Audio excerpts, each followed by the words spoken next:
Alright guys, so we're just making a really elementary discovery here in human design, and it's so funny because I just kind of am stumbling upon this as it's happening, which is cool. Today is February 2nd, 2024, and the sun is at 14 degrees of Aquarius. Actually, it was at 13 degrees 13 minutes when I looked at it just recently. And this is amazing because the sun is going into the 13th gate today. It's right now still in 19.6, but it is going into gate 13, which is a big deal in the human design calendar because gate 13 is in the G center and it begins the quarter of initiation. So yeah, let's read what it says here.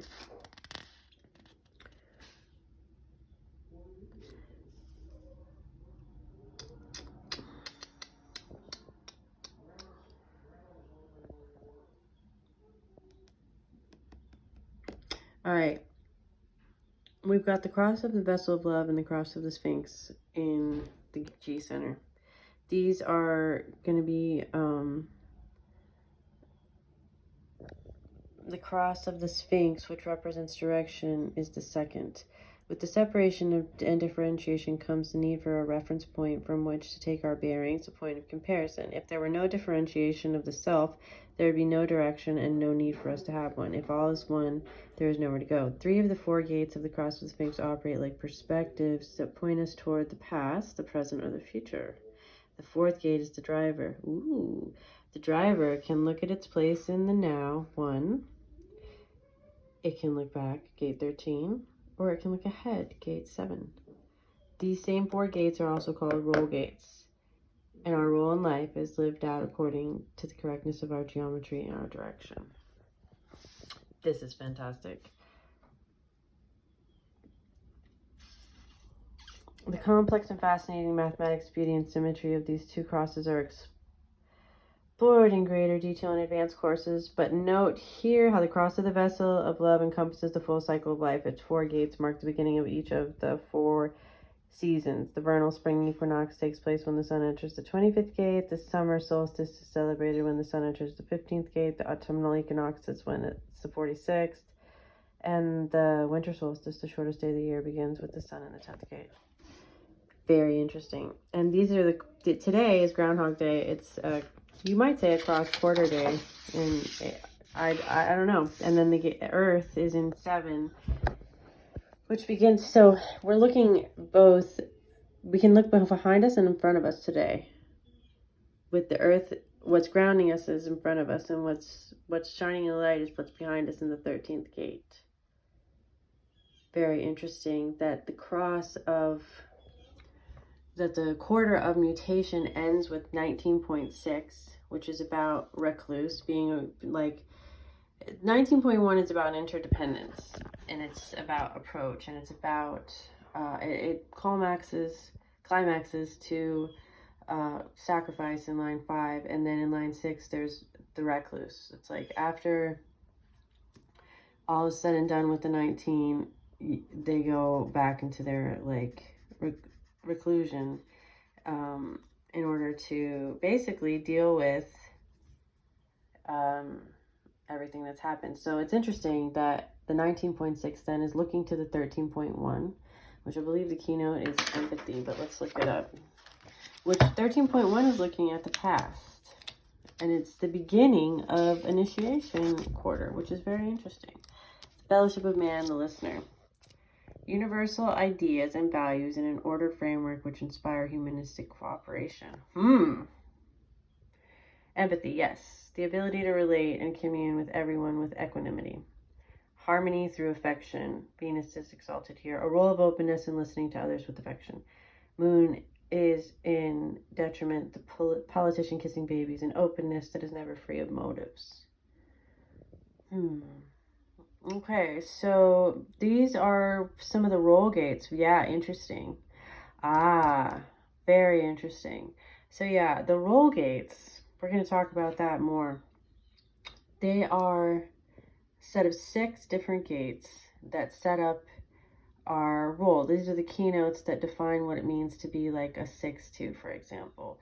Where do we get the whole role model thing? Well, it's from the 10th gate. And where do we get some of the other embedded things? Those roles aren't just about role model hermit. So one of the things of the 6th line, its characteristics as a role in a profile, which is what really the lines kind of are a lot about. Not only, of course, the lines are a huge part of human design, and it's like a building block that is about many things, but they set our roles through our profile. And so that's what this is really talking about when it's saying role gate.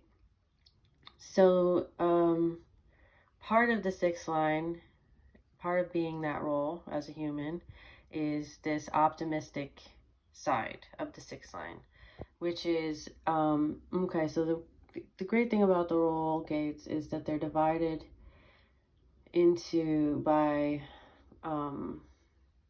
circuitry, and also by internalization and externalization. So we have tribal roles, we have collective roles, and we have individual roles. 13 is about our role as in the collective as we internalize things, I'm pretty sure. So it's like when a first line is taking things in, internalizing things from a collective, their role is to be empathetic. If you've ever had like a first line person listen to you talk to them, you know what I'm talking about, right? Their external role is to be an authoritarian. So it's different. And that's set up by a different line. But the you know, this is how we take things in. A third line internalizes through a field of pessimism. That's part of their role. A fourth line, the fatigue. The fifth line, they're listening as the savior. The 6th line is listening with an optimistic ear. This is the gate of the listener.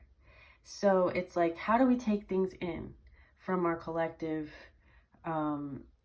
viewpoint? The 2nd line, bigotry, that's an interesting one. I have my design in 2nd line.